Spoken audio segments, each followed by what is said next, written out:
Yo, what's up, guys? It's Suraj from Tech Devoted, and it is currently 2 in the AM right now. I was working on a college assignment, and then I took a 2-minute break. I went on Twitter, and this is the first tweet that I see. So, Sony just announced a brand new camera. At that moment, when I read the tweet, I knew I had to stop everything and find out what was going on. So, turns out, apparently, Sony had an event today, I think in San Diego, where they announced firstly a couple of updates for their Sony full frame cameras, boring stuff. And then, secondly, they announced this new camera called the Sony A6400.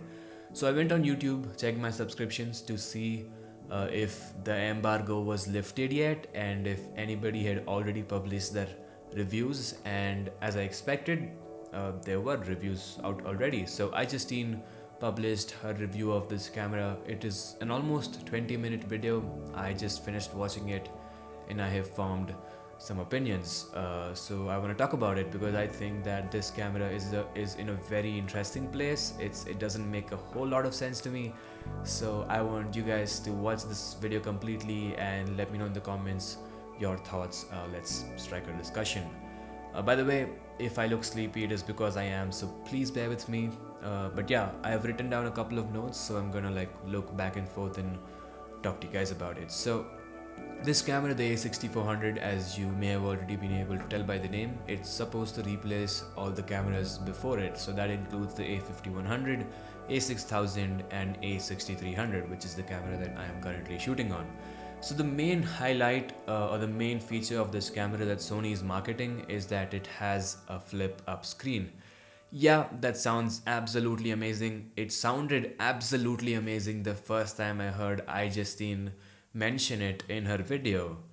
But then, as the video progressed, she shows you that when you put a mic on top, a shotgun mic on top, the microphone actually blocks the LCD and you basically cannot really see anything. Well, you can see something, but then it kind of defeats the purpose of a flip up screen.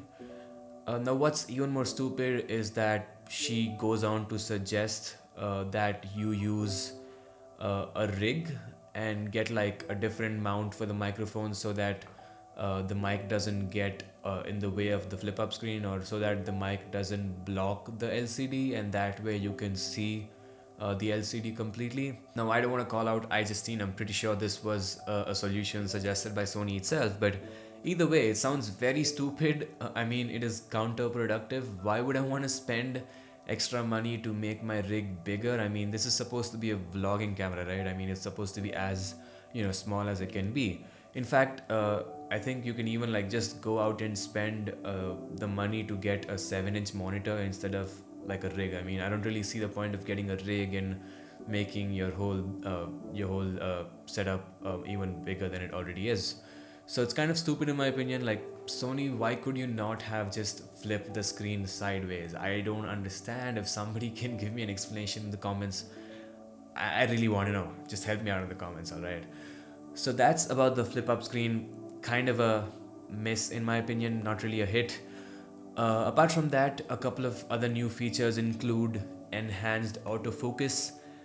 So this time with the A6400, it has eye autofocus that works on animals. So Sony is also targeting the cat video producers with this camera. I mean, if it doesn't work out for vloggers, at least they have the cat video producers. I mean, they can rely on them to, make this camera a hit.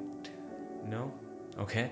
Uh, it also has real-time eye autofocus and real-time tracking. So I'm assuming that basically means overall better autofocus.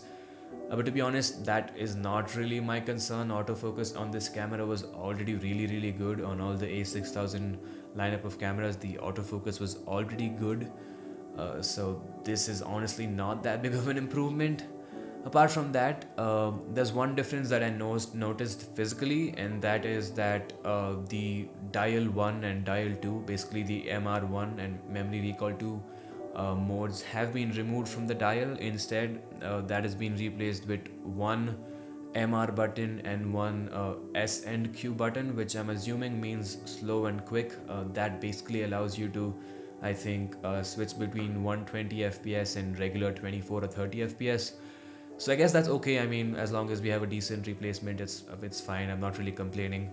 Apart from that, we now have a time-lapse mode built into the camera, and the recording limit, the 29-minute recording limit, is also been taken off. Now, both of the features that I just mentioned could have already been achieved earlier on the older cameras, not directly, but like there were, ways to get the time lapse app for free and to take out the recording limit from your camera. In fact, I made a dedicated video about this that you can watch by hitting the card or checking out the link in the description. So I don't really look at these as new features, because as I said, you could have like found a workaround to it already. It's not really a new feature. Apart from that, there is a new 4K HDR HLG thing. I think it basically, from what I understand, it basically gives you an even more advanced HDR video. So I guess that means more flexibility, at least theoretically speaking.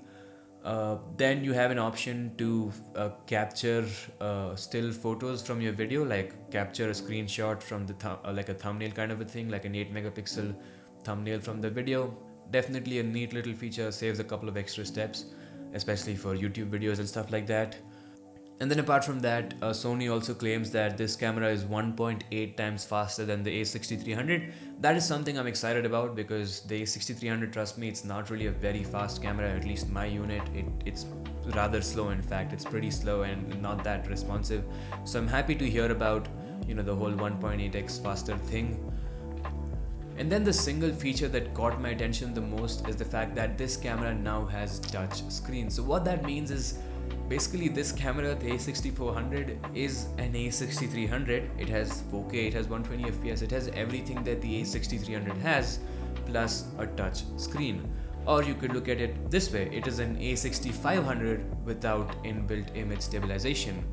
Now the A6400, the new camera, comes in at I think $900 or $800 body only, whereas the A6300 comes in at I think around the same price, but with a lens and a couple of other accessories. So you could either save a couple of $100 or save some money and get the A6300, or spend a little more and get the A6500.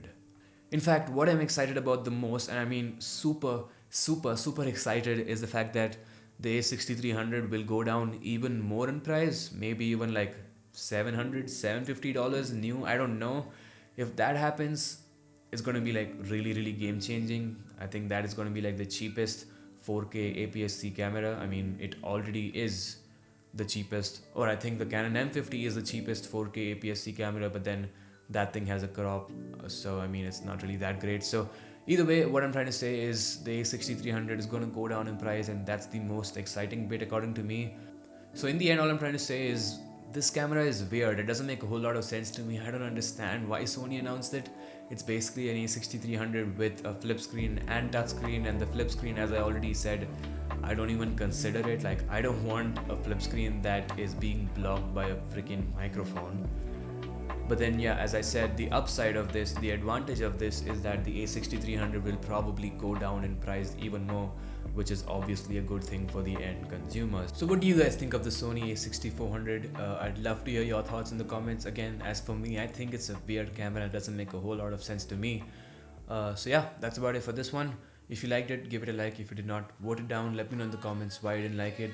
If you're new around here, be sure to check out all the A6300 content that I've produced in the past on this channel. I have a review, I have loads of videos about tips and tricks and all that good stuff. So yeah, it's been Suraj. Thanks so much for watching. Take it easy and stay devoted.